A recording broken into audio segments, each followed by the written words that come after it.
Tech Today is back at the Tech Today studio here in Mumbai, and we have a very special show, a lot from our travels, the teams all over the world. We're starting off with the Jaguar F-Pace SVR as the world says adios to internal combustion engines and moves the electric way. There's so much that we have to talk about in the Jaguar F-Pace SVR. High tech and a V8 supercharged engine as well. Ain't no sunshine when she's gone. Apart from that, we are also talking about the latest Android smartphones and the big debate between AI, artificial intelligence, and jobs. All that and a lot more on this action-packed episode of Tech Today.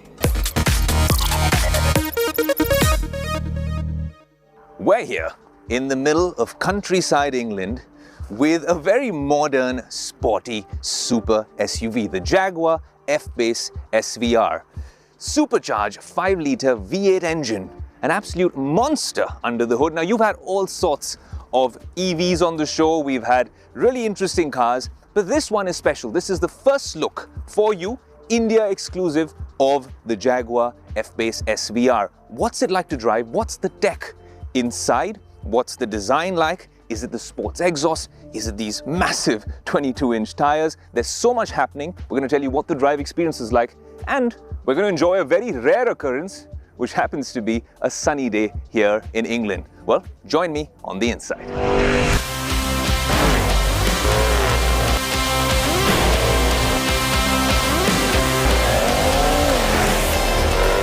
What's good is the Jaguar's really provided the F-Pace SVR with a ton of these high-tech features, and that's where the technology really comes in. All of these models come with an 11-speaker Meridian audio system and an infotainment system with this 11.4-inch touchscreen. That's where the magic happens. If this looks familiar, that's because this is the exact same system that we showed you on the Range Rover. And all these models really come equipped with a Wi-Fi hotspot.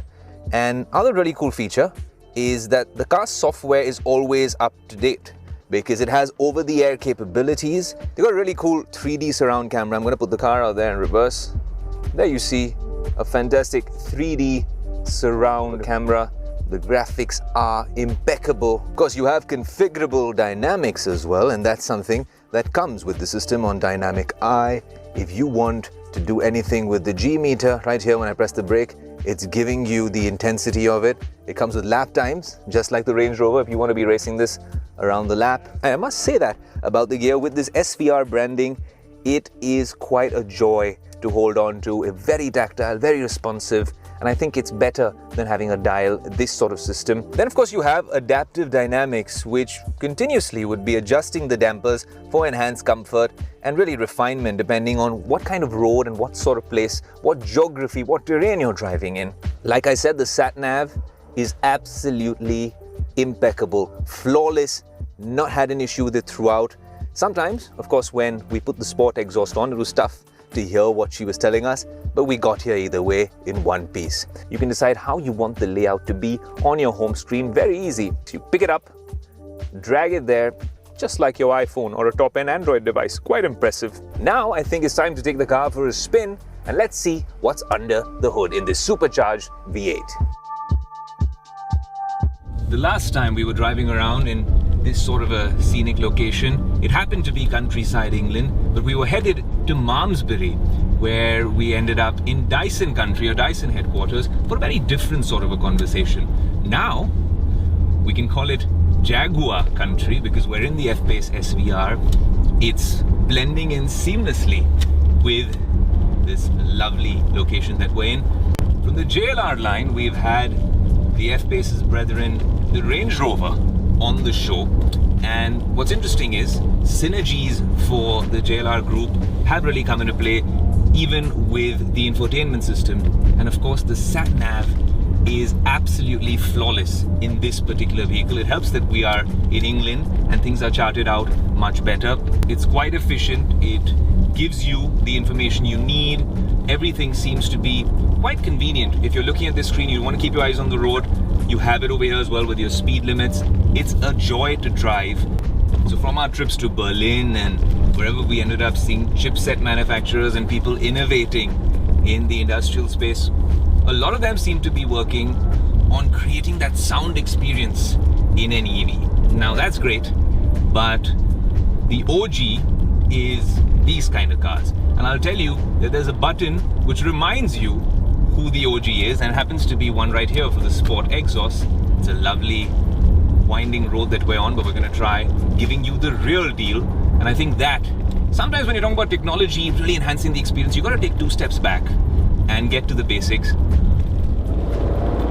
And that's what the basics sound like. You're not going to get that in a Tesla. You're not going to get that even in the I-Pace. You're only going to get that in the F-Pace SVR.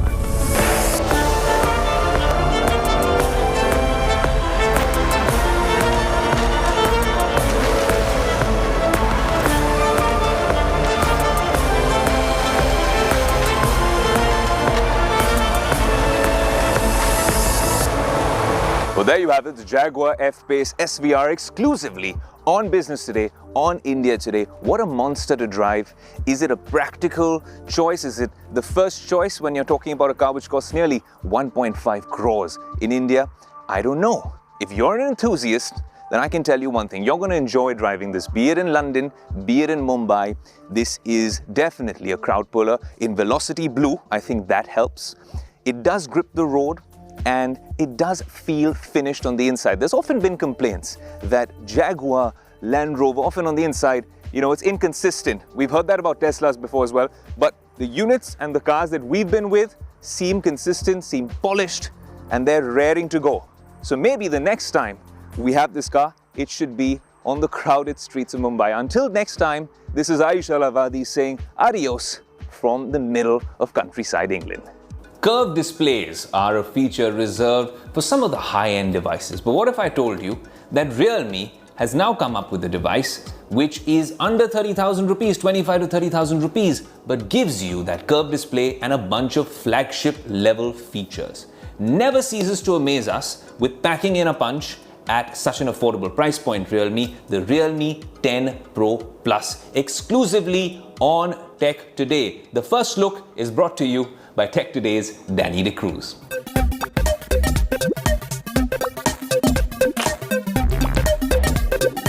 Hi, I'm Danny D'Cruz and we are at the Realme 10 Pro 5G series launch. Realme has launched 2 new phones, the Realme 10 Pro and the Realme 10 Pro Plus. And that's what we have here. Now, Realme 10 Pro Plus is probably the cheapest smartphone with a curved display. And India hasn't seen such a phone under 25K. Right now we have this curved display, which is the primary feature of this phone, and you'll see that the rear panel is also somewhat reflective in a very different sense. It's not the usual glittery back panel that you see on other phones under 20K.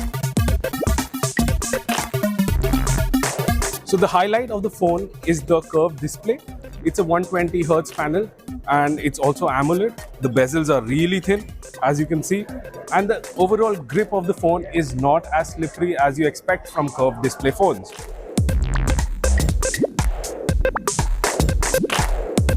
The premium appeal could have been enhanced if Realme added some more weight to the device. In terms of internals, the phone gets an all-new MediaTek 1080 chipset, which is a 6nm chip.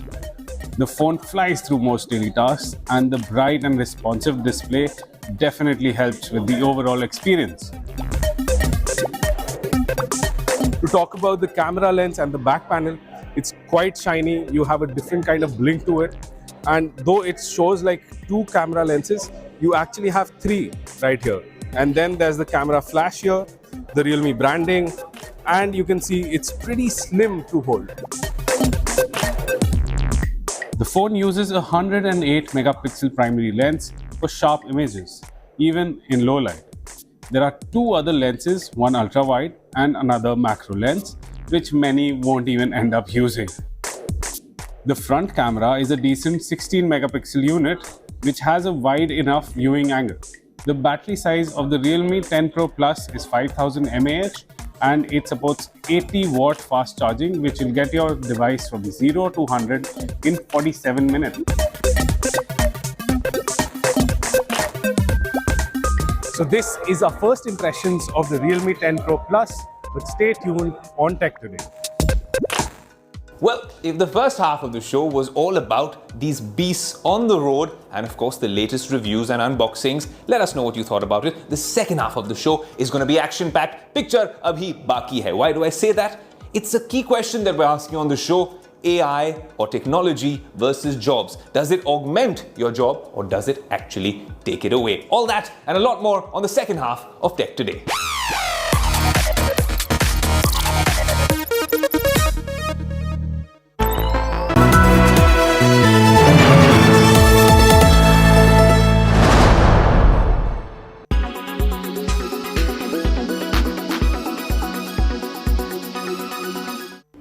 Well, it's that time of the year when your eyes hurt, your head feels light and you feel nauseous. You can't breathe. No points for guessing what I'm talking about. Air pollution has become a part and parcel of our lives. But you must know that the impact is not just on our lungs and breathing. The impact is also on our hearts. This report will explain.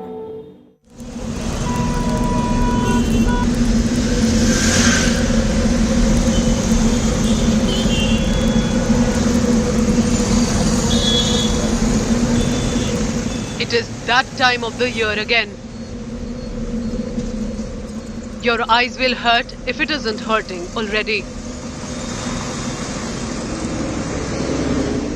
You will be switching on air purifier if you haven't already. And you will not be able to breathe otherwise. Delhi, like many cities in the country, have started to see the air quality index dip, which means air pollution is worsening.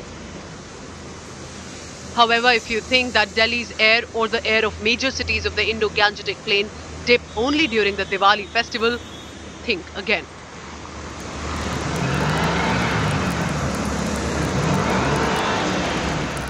Air pollution is not just a winter thing in Delhi anymore. Studies have established that pollutants affect residents of the Indian capital throughout the year now, and it is your heart that takes a beating. There is not only the exposure because of the direct effect of these air pollutants on our skin, eyes, maybe nasal problems or cough, but it will lead to long-term exposure because of the absorption into our brain, into our nervous system, into our cardiac system, and leading to increase in cardiac morbidities. Doctors said air pollution causes blockage of blood flow in arteries and veins, which causes hypertension.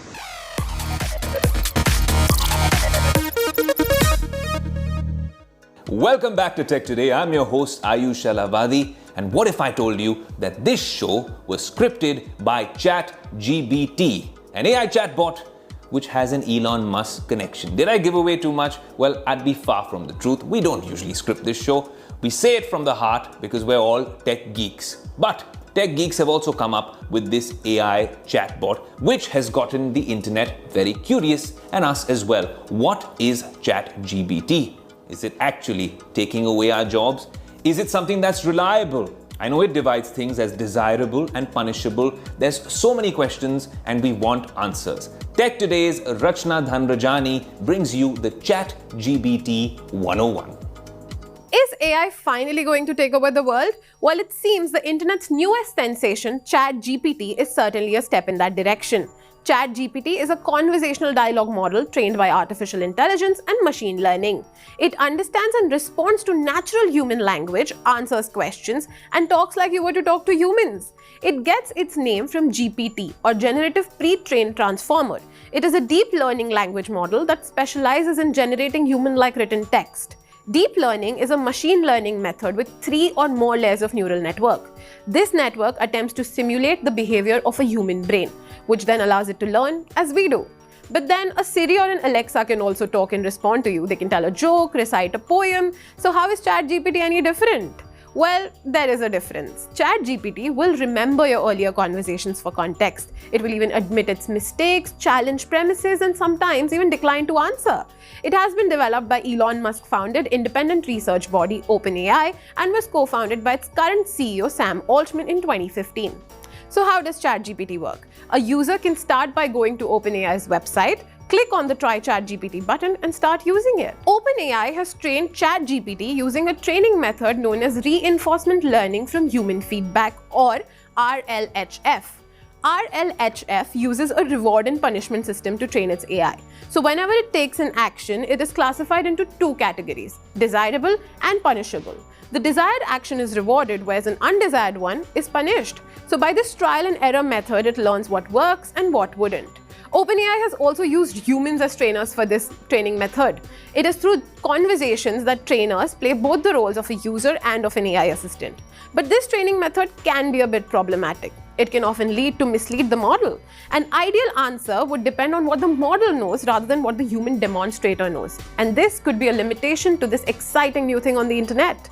So if you ask a complex question, or if you don't phrase your question well, the bot can simply decline to answer.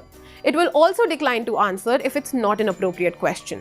E-commerce company Meesho's co-founder Vidit Atre took to LinkedIn to sound off a warning. It was up until a few months ago he said that everyone thought AI could only take repetitive jobs. But with ChatGPT, clearly that's not the case. AI can come after your creative jobs as well. But can that really happen though? Is it really the future or just a fad at the moment? Can ChatGPT and AI take over human jobs? Well, we're interested in knowing what do you think of it. So do let us know in the comments and stay tuned for more. AI chatbots taking away your jobs with an Elon Musk connection. A naysayer would draw some very interesting conclusions, but we just want to understand which side of the debate you're on. You can always let us know on our social media handles. Now, whenever we have top tech leaders, tech titans on the show, I always tend to ask them how technology will impact our lives now and in the near future. Ty Brady from Amazon Robotics has been on the show a couple times. The last time, he took us for a tour of the Amazon Robotics facility where robots seem to be doing everything that humans could or could not do. And it was quite a smooth and efficient process. But what is his take on AI versus jobs? The big debate? Well, let's find out.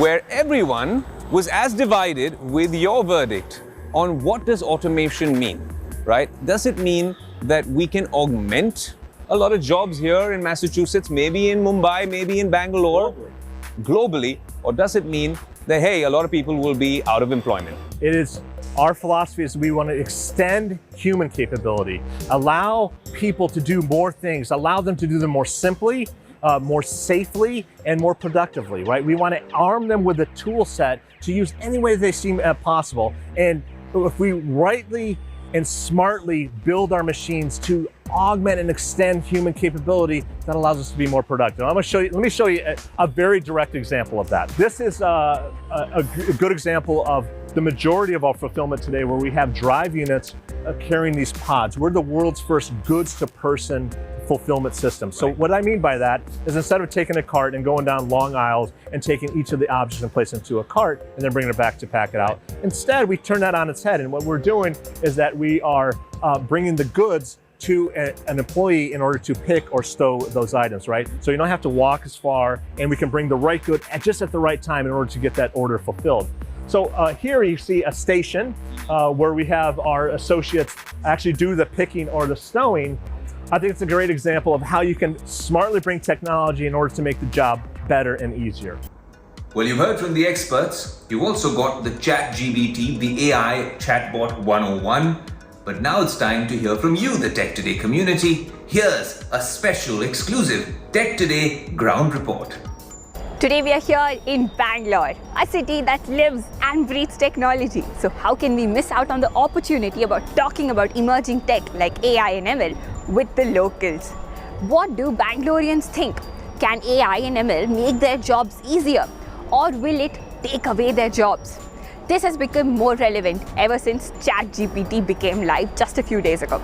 So let's see what Bangaloreans think about this.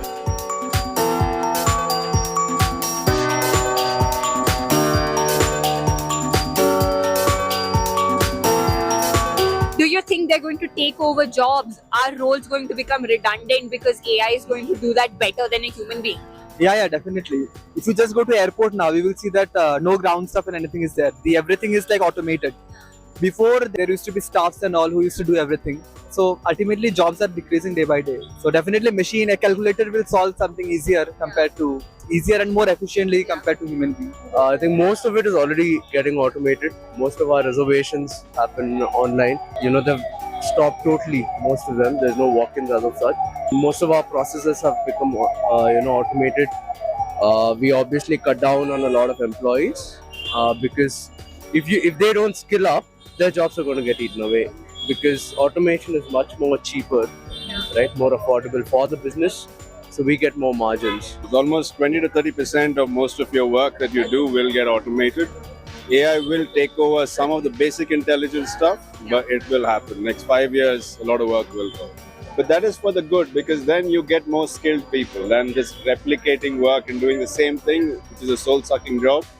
It would be a good thing. So technically, if technology is that advanced, why are we even working? Why is everybody still struggling? Why is everybody still hungry?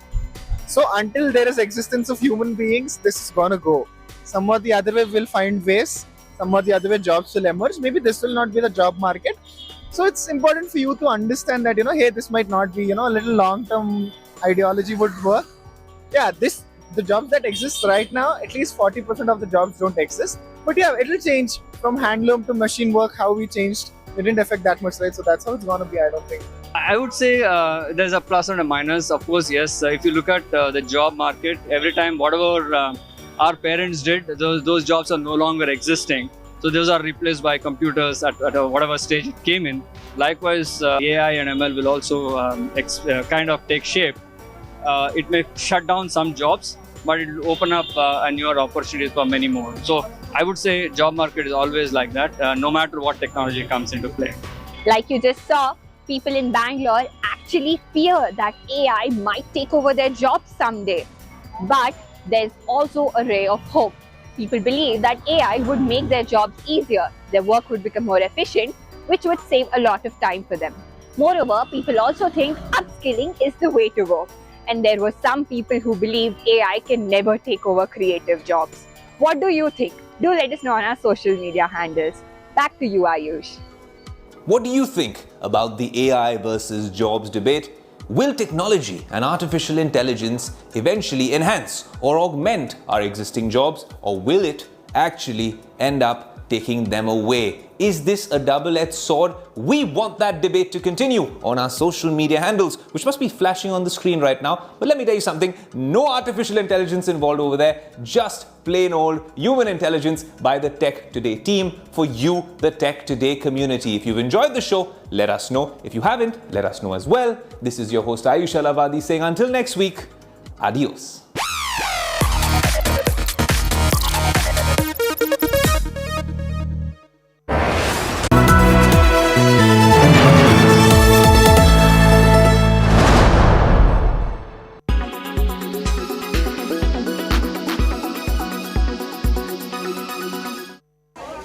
There's been lots of online chatter about a shortage of cold medicine and antigen test kits or lateral flow test kits